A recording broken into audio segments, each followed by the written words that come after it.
ऐसे पूरे इम्कान है, इस बात की आशंका है कि अमेरिका यानी डोनाल्ड ट्रंप ईरान पर हमला करने का फैसला ले लेंगे और ईरान पर स्ट्राइक शुरू हो जाएगी। ऐसे पूरे आसार हैं। वैसे तो देखिए, ये बिल्कुल हाईली सोर्सेज खबर आ रही है, लेकिन मैं आपको बता दूं कि डोनाल्ड ट्रंप खुद भी कभी कहते क्या है करते क्या है, उसमें कई जगह का कई बार फर्क महसूस किया गया है। लेकिन ये आपको बता दें कि बहुत ज्यादा इस बात की आशंका कह लीजिए या संभावना कह लीजिए कि अमेरिका जो है वो ईरान पर 24 से 48 घंटे के अंदर हमला कर सकता है। इसके कुछ और जरा ऐसे क्या खबर मिल रही, कैसे इस बात को पक्का माना जा सकता है? इसलिए कि इस्राइल ने अपने आप को पूरी तरह से हाईली अलर्ट मोड पर रखा है। खबर ये आ रही है कि पेंटागन से इस्राइल के साथ कोऑर्डिनेशन भी हुआ है, क्योंकि हो सकता है कि जब अमेरिका ईरान पर अटैक करे तो ऐसी सूरत में ईरान जो है वो इस्राइल को निशाना बना सकता है। इस वक्त बहुत ही ये डिसाइसिव मौका है, हो सकता है। मैं इसमें कोई सेंसेशन पैदा नहीं करना चाहता, मैं बार बार कह रहा हूं कि ऐसा ना हो तो शायद ये दुनिया की अमन और शांति के लिए बहुत बेहतर होगा कि काश ऐसा ना हो। जैसा खुद डोनाल्ड ट्रंप ने पहले इशारा दिया था कि हमने बहुत बड़ी फोर्स मोबिलाइजेशन की है, लेकिन हम अभी सिर्फ निगरानी रखना चाहते हैं। लेकिन इसका मतलब क्या है? आप इतने ज्यादा बड़े पैमाने पर फोर्स की मूवमेंट करते हैं, आप पूरी आर्मडा को ईरान के करीब कर देते हैं, आप बड़े बड़े युद्ध पोत जो है वो ईरान के करीब कर देते हैं, C-17 जैसे जो एयर कैरियर है वो वहां पर आ जाते हैं, पूरी नेवी और ग्राउंड फोर्सेस को भी वहां पर बुलाया जाता है, लैंड कराया जाता है। तो ये काफी कुछ जो है चौंकाने वाली बात समझ में आ रही है। लेकिन ईरान क्या करेगा?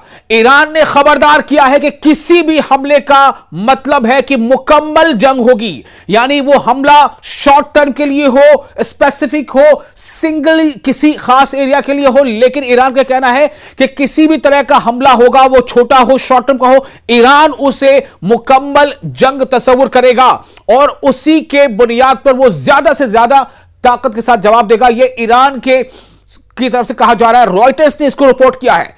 जी, रॉयटर्स ने इसको रिपोर्ट किया है। ईरान की वजारत दिफा ने अमरीकी फौज की तश्कील पर यह कहा है कि 12 रोजा जंग और उसके दौरान हासिल किए गए तजुर्बे के बाद हमारी मिसाइल सलाहियतों में इजाफा हुआ है। मिसाइल तजुर्बात के बारे में मुसलसल इत्तलात थी और हमने जानबूझकर उनके बारे में बात नहीं की। और साथ ही साथ आपको बता दें कि क्यों ऐसा लगता है कि यह जंग नागुजीर हो गई है। ऐसा लगता है क्योंकि तुर्की के वजीर खारजा यानी कि तुर्की के एक्सटर्नल अफेयर्स मिनिस्टर का कहना है कि इस बात के आसार हैं कि इस्राइल ईरान पर हमला कर सकता है। अब इसका मतलब यह निकाला जा रहा होगा कि आया इस्राइल ने खुद को अलर्ट मोड पर इसलिए रखा है कि अगर अमेरिका ने ईरान पर स्ट्राइक किया तो कहीं ईरान पलटकर इस्राइल पर हमला न कर दे, इसलिए इस्राइल ने खुद को अलर्ट पर रखा है। या फिर यह कि इस्राइल भी हमला करेगा, साथ ही साथ जब ईरान पर अमेरिका का हमला होगा तो क्या दोनों हमले एक साथ हो सकते हैं? ये बात जो है किसी भी इम्कान से खारिज नहीं है। इस्राएली मीडिया की रिपोर्ट के मुताबिक उर्दन यानी जॉर्डन, मुत्तहिदा अरब अमारात यानी UAE और बरतानिया यानी ब्रिटेन ईरान पर हमले की सूरत में अमरीकी फौज को लॉजिस्टिक और इंटेलिजेंस मदद फराहम करेंगे। ये खबर कहां से आ रही है? ये बताना जरूरी है आपको। ये इस्राएली मीडिया की रिपोर्ट के मुताबिक ये खबर है। अब इस खबर पर आप भरोसा करें ना करें ये आप पर छोड़ता हूं। ये इस्राएली मीडिया की रिपोर्ट से खबर है। दूसरी तरफ आपको ये बता दें कि जो transfer of missiles and drones in various parts of Iran, यानी कि ईरान ने पहले ही इस बात को महसूस करते हुए कि अमेरिका की इतनी बड़ी फौजी मूवमेंट जो है, इसके मद्देनजर ईरान ने भी अपनी हिकमत अमली बिल्कुल बना ली है और ईरान ने बड़े पैमाने पर किसी भी एक खास जगह पर अपने मिसाइल को यकजा नहीं रखा है, इकट्ठा नहीं रखा है, बल्कि उसे अलग अलग शहरों में अपने मिसाइल्स और ड्रोन्स को ईरान ने फैला दिया है, ताकि अगर कहीं एक खास जगह पर हमला ईरान पर होता है टारगेट करते हुए तो उससे पूरे के पूरे मिसाइल को नुकसान ना हो और वो अपनी मिसाइल को बर वक्त इस्तेमाल भी कर सके। एक और आपको बात बता दें कि ट्रंप ने क्या कहा था। अभी ताजा जो बयान था डोनाल्ड ट्रंप ने कहा था कि massive military buildup near Iran. Then Trump ने कहा था कि we have a massive armada moving in the direction of Iran, we will see what happens, we are watching them closely. अब आप सोचें कि ये डोनाल्ड ट्रंप कह रहे थे कि हम ये देखेंगे कि क्या होता है, हम बिल्कुल कड़ी निगरानी रखे हुए हैं और नजदीक से नजर बनाए हुए हैं। Protests and anger after man shot dead by immigration agents in Minneapolis. अब आपको यह बता रहे हैं कि क्या वजह है कि अमेरिका इस बहाने से हमला कर भी सकता है और शायद ना भी करे। क्यों? क्योंकि जिस तरह की इल्जामात ईरान पर अमेरिका लगा रहा है कि ईरान के अंदर जो दाखिली इंतशार पैदा हुआ, ईरान के लोग जो सड़कों पर आकर उनको ईरान के पुलिस ने जो है वो बहुत ही हार्शली ट्रीट किया, बिल्कुल उसी तरह की सूरत हाल खुद अमेरिका के अंदर पेश आ रही है। अमेरिका के अंदर जो आइस जो एजेंट्स है, यानी कि जो immigration and customs enforcement officers जो है या एजेंट है, उन्होंने 2-3 ऐसी गलतियां कर दी हैं जब उन्होंने लोगों को इमिग्रेशन चेकिंग के नाम पे गोलियों का निशाना बनाया है। और इसकी वजह से बहुत बड़े पैमाने पर अमेरिका के मुख्तलिफ शहरों में डोनाल्ड ट्रंप के खिलाफ, अमेरिका के इंतजामिया के खिलाफ प्रोटेस्ट हो रहे हैं। यह बात भी डोनाल्ड ट्रंप को, यानी ट्रंप एडमिनिस्ट्रेशन को परेशान कर रही है। इस वजह से लोगों का ध्यान भी कहीं शिफ्ट हो, तो इस वजह से डोनाल्ड ट्रंप यह कदम उठा सकते हैं कि वो ईरान पर अटैक करें, या यह भी हो सकता है कि यही इंसिडेंट जो अमेरिका के अंदर अलग अलग जगहों पर प्रोटेस्ट हो रहे हैं, इसी वजह से डोनाल्ड ट्रंप शायद हमले ना भी करें कि कहीं ऐसा ना हो कि और ज्यादा उनके खिलाफ प्रोटेस्ट हो जाए। चूंकि उन्होंने क्या बताया कि जो वहां पर मिनापोलिस में यह हुआ है, तो मिनापोलिस में ये बड़े पैमाने पर ये चीजें हो रही है। मिनापोलिस में एक और इमिग्रेशन एजेंट ने मिनापोलिस में एक शख्स को गोली मार दी है। और आपको ये बता दें कि मशरिक़ वस्ता में अमेरिकी अफवाज की तश्कील पर जेडी वैंस का क्या कहना है। जेडी वैंस ने कहा है कि हम सिर्फ इस बात को यकीनी बनाना चाहते हैं कि हमारे पास इख्तियारात मौजूद हैं, यानी हम सलाहियत रखते हैं और हम जो चाहे कर सकते हैं, जब चाहे जहां कर सकते हैं और जहां चाहे वहां हमला कर सकते हैं। खित्ते में हमारी बहुत सी कुव्वतें हैं। अगर खुदा न करे ईरानियों ने कोई बहुत अहमकाना काम किया, यानी कि उनके अंदाज में गॉड, तो हमारे पास जवाब देने के लिए जरूरी वसाइल मौजूद थे। अब आपको बता दें कि क्यों अमेरिका में भी खुद दाखिली इंतशार बढ़ गया है। शनिचर के रोज मिनापोलिस में जो इमिग्रेशन एजेंट्स हैं, उनकी तरफ से एक और शख्स को गोली मारकर हलाक करने के बाद पूरे अमेरिका में मुजाहिरों का सिलसिला जारी है। यह हालत है, यानी कि जिस चीज को बुनियाद बनाकर अमेरिका इतनी दूर ईरान पर हमला करना चाहता है, खुद अमेरिका के अंदर जो आइस एजेंट्स हैं, यानी immigration and custom enforcement officers हैं, वो खुद अमेरिका के फेडरल एजेंट्स जो है वो लोगों को गोलियों का निशाना बना रहे हैं और वहां पर बड़े पैमाने पर अमेरिकी इंतजामिया के खिलाफ प्रोटेस्ट हो रहे हैं। एलेक्स प्रीटी, एक 37 साल नर्स, मिनेपोलिस में रेनी निकोल गुड की इससे पहले की शूटिंग के बाद वफाकी एजेंटों के हाथों हलाक होने वाला दूसरा शख्स है। अब आप सोचें कि दो ऐसे एजेंट्स को रिसेंटली, 2 लोगों को आइस के एजेंट्स ने, यानी immigration and custom enforcement agents ने गोलियां मारी है, जिसके नतीजे में अमेरिका में खुद खल्फशार है। अमेरिका के लोग ही डोनाल्ड ट्रंप और ट्रंप निजाम के खिलाफ जो है सड़कों पर है। अब आपको फिर वापस इधर ले आते हैं कि क्या कुछ चल रहा है ईरान और अमेरिका के बीच। IRGC air space force commander का क्या कहना है। आईआरजीसी यानी ईरानियन रिवॉल्यूशनरी गार्ड कॉर्प्स, तो रिवॉल्यूशनरी गार्ड कॉर्प्स, इन्होंने क्या कहा है, जिसे पासदाराने इनकलाब भी कहा जाता है, स्पेशल बिल्कुल एक फोर्स है ईरान की। उनके कमांडर का कहना है कि Trump talks too much, Trump बहुत ज्यादा बोलते हैं, but he should be sure he will get his answer on the battlefield. लेकिन उनको इस बात पर यकीन रखना चाहिए कि उन्हें जंग के मैदान में इसका जवाब दिया जाएगा। ये खामनेई के ये कमांडर ये कह रहे हैं।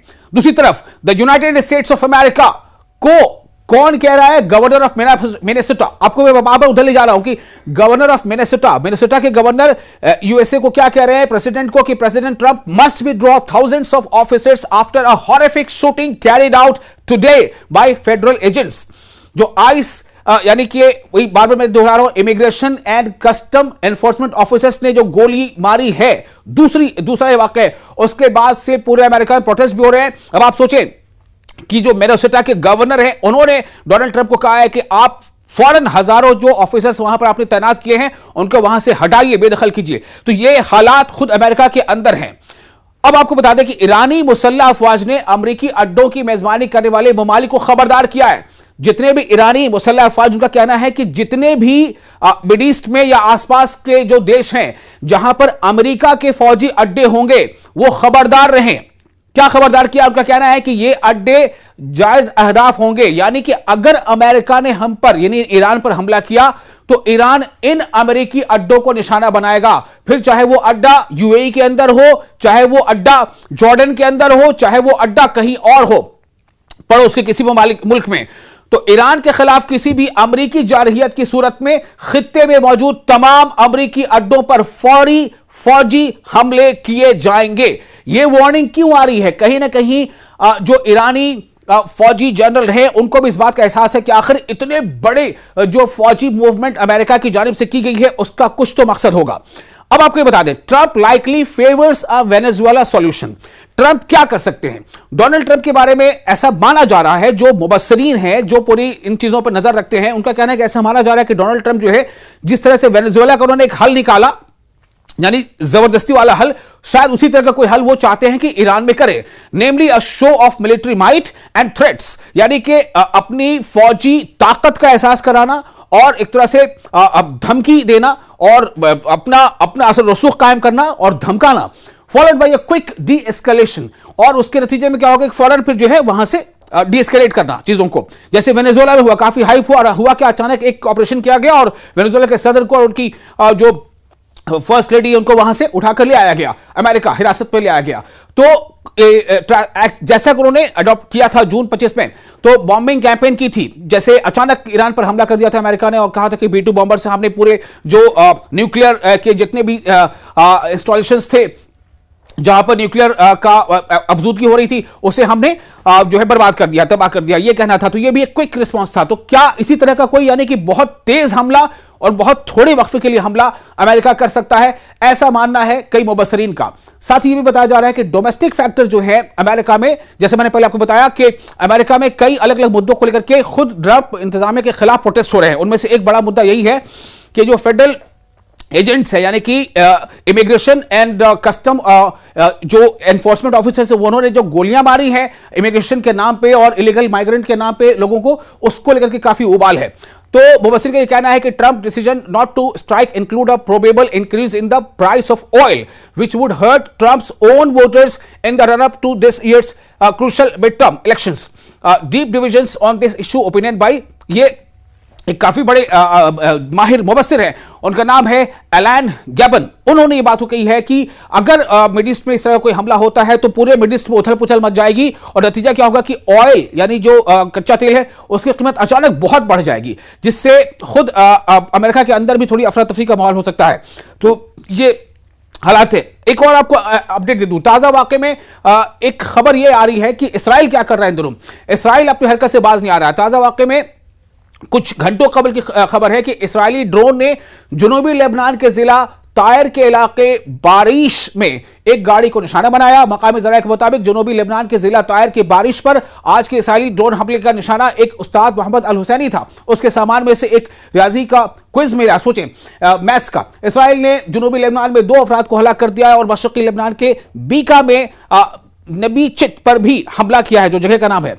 एक और अहम खबर आपको दे दें कि इलीगल ज्यूइश सेटलर्स जो हैं, जो जिसको यहूदियों ने जबरदस्ती वहां पर इस्राइल ने बसाया है फलस्तीनियों की जमीन पर, तो वो इलीगल ज्यूइश सेटलर्स हैं, वो टारगेट कर रहे हैं पैलेस्टीनियन को और उन्होंने बच्चों को टारगेट किया है। वेस्ट बैंक के हेब्रॉन में इतवार को ये जो वाकया हुआ है, settlers ran over the child Abul Karim Musa al Adra और फिजिकली असॉल्टेड एंड चाइल्ड सलाह इस्माइल अल अदरा इन मसफर यत्ता जगह का नाम है। वहां पर जो यहूदी आबादकार उन्होंने फिलिस्तीनी बच्चों की बात आ रही, बच्चों को काफी जो है टॉर्चर किया है।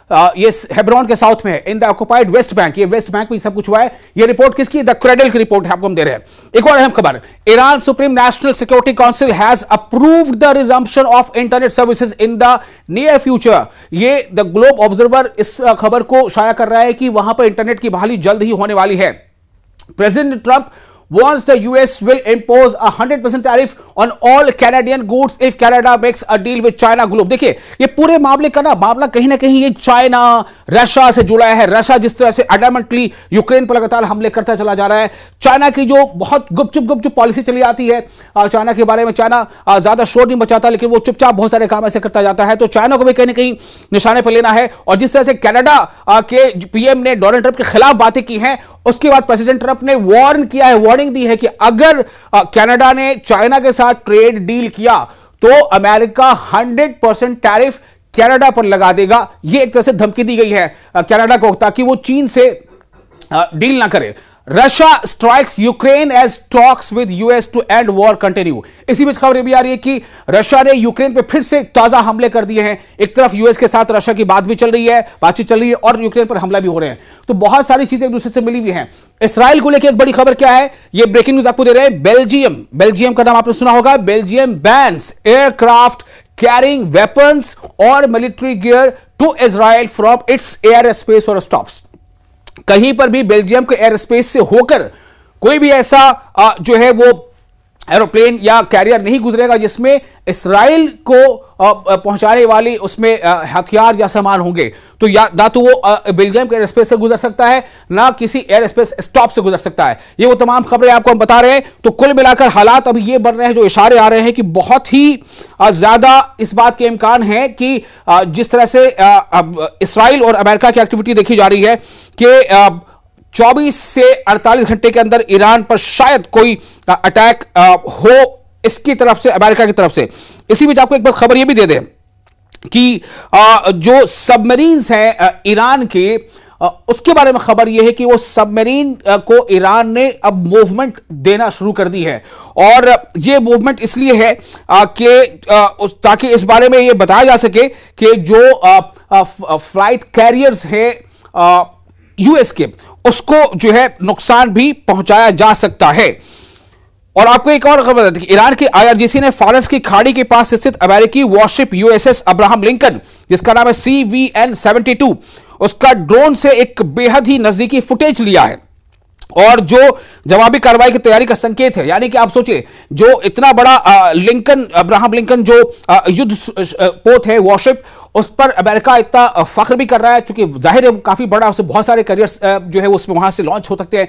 तो उसका बहुत ही क्लोजली एक ड्रोन से फुटेज लिया है और ड्रोन से लिया फुटेज जारी किया है ईरान ने। इसका मतलब है कि ईरान की नजर है वॉरशिप पर। तो ये कहीं ना कहीं एक तरह से वो इस बात का इशारा है कि अगर आप जो है कुछ ऐसा करने जा रहे हैं तो हमारी भी तैयारी है। Iran threatens to destroy the US carrier USS Abraham Lincoln with hypersonic missiles. इस तरह की धमकी दी गई है।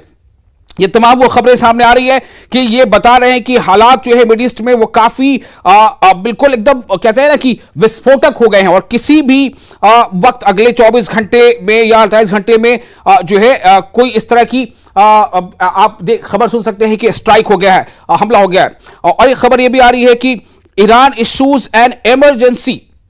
Iran has closed its airspace to low-flying VFR and general aviation flights, signaling heightened security measures amid rising regional tension.